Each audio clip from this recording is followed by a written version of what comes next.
Belle ambiance, belle ambiance. Vous verrez ça dans Qui veut tuer, comment peut-on tuer son boss numéro 2. Vous avez vu le premier volet, je ne sais pas. On n'a pas été très nombreux en France à voir le premier. Un petit million. Par contre, en revanche, outre-Atlantique, ça avait marché très fort. Ah oui. Et d'ailleurs, celui-là, le deuxième volet, qui sort chez nous le 24 décembre, il est en salle aux États-Unis depuis 15 jours et ils en sont déjà à 44 millions de dollars de recettes. Ça sent donc le troisième volet à plein nez. Bon, Là-bas, ça cartonne. Ils aiment bien ça, cet humour-là. Et vous, vous aimez bien, vous? Moi, je préfère Dumb and Dumber, vous voyez, dans ce genre-là. Cela dit, il en faut pour tous les goûts.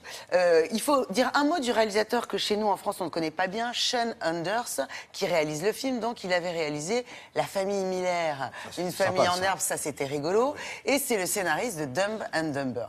Donc, on n'est pas dans le fin, mais on sait ce qu'on va voir. Alors, on reprend les mêmes, à peu près, et on recommence. Parmi ceux qu'on connaît, il y a Jennifer Aniston, il y a Christopher Waltz, il y a Jamie Foxx et il y a Kevin Spacey. Donc, c'est quand même des beaux noms.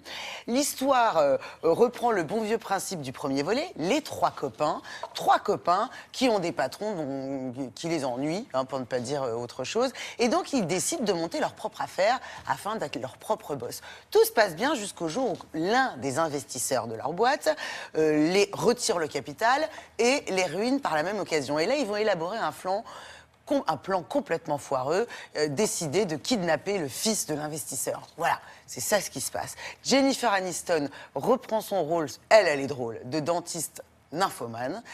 Claude Budin-Juteau, notre correspondant à l'étranger, l'a rencontré. Et d'un coup, on a tous envie d'aller chez le dentiste.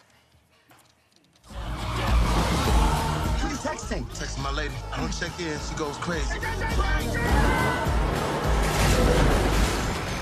Bonjour, comment allez-vous? A sex addiction that we cannot change. A sex addiction? I love that she is so brazen and absolutely fearless and powerful and dominating and raunchy as hell, and that she really doesn't think there's anything wrong with her at all. What's your name, honey? I am Blanston. Hi, Blanston.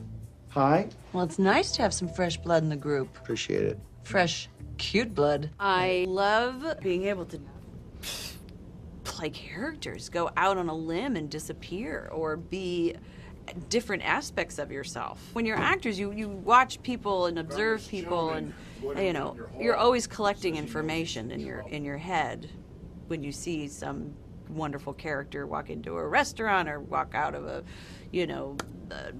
hair salon. There's great characters in a hair salon, or just down the street in New York City. I do have a very big problem.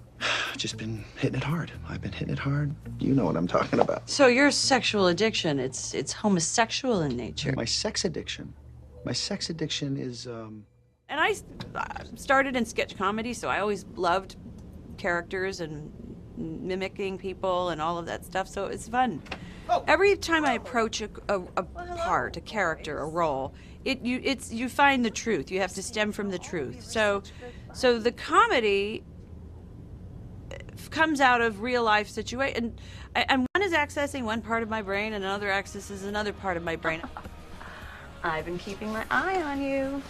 I will always love comedy because what's more fun than making people laugh and smile and be joyful? But I also love the challenges of drama and deeper, darker characters and situations as well. Meeting adjourned. Get out. Out. Bon, merci Claude Budin-Juteau. On était bien Oui, content de c'est une voir belle interview. Jennifer Ça sort le Aniston. 24 décembre. Bon, qu'est-ce qu'il faut aller voir là, Alors en ce voilà, moment? pour l'heure, il y a plusieurs choses. Pour les très cinéphiles, les plus cinéphiles, Coming Home, un film de Hang Yimou qui était présenté à Cannes cette année, adapté d'un célèbre roman chinois. Très belle histoire. Un prisonnier politique qui revient chez lui 10 ans plus tard et qui retrouve sa femme, sauf qu'elle est devenue amnésique. Voilà, c'est Gong Li, on l'avait rencontré, qui incarne cette femme-là. Ensuite, alors là, superbe, si vous aimez les péplums, à la sauce Ridley Scott, Exodus, avec un Christian Bale qui joue un Moïse tout à fait ténébreux. C'est 2h30 de pur plaisir, c'est du spectacle, on sait ce qu'on va voir. Franchement, ça tient la route, c'est en 3D, faut faut les petites lunettes. Et puis plus familial, 2 films, La famille Bélier, on le dit, on le redit, on verra, mais qui va faire a priori un énorme carton d'Éric Lartigot sur cette famille de muets, voilà, absolument. On pleure, on rit et on est bercé par la musique de Michel Sardou avec François Damiens et Karine Viard, irrésistibles les deux. Et puis Paddington, pour une fois, les parents sont pas punis s'ils vont au cinéma. C'est à croquer, tout le monde connaît l'histoire de cet ours péruvien qui débarque à Londres pour trouver une vie meilleure avec un foyer accueillant. Olivier avait parlé du livre, je crois, la semaine dernière. Et ça, alors ça, c'est pour tout le monde et c'est vraiment C'est des films, hyper genre bien de fait. films à tiroir, si je puis dire. Il y en a pour tout le monde, quoi. Non mais c'est ça, et on y va et les adultes sont contents. Franchement, c'est pas la punition. Très charmant, et c'est Guillaume Gallienne qui fait l'ours. La voix française de Paddington, absolument. Parce qu'on est obligé d'aller le voir en VF à cause des enfants. Et Ouais. pour une fois, c'est vachement bien doublé. Très bien doublé. Bon, bah voilà, écoutez, on vous a donné peu un, bon. quelques idées. Si vous ne savez pas quoi faire, voilà. Franchement. Vous allez sur le site de Télématin. Tout est noté. Merci beaucoup, Charlotte.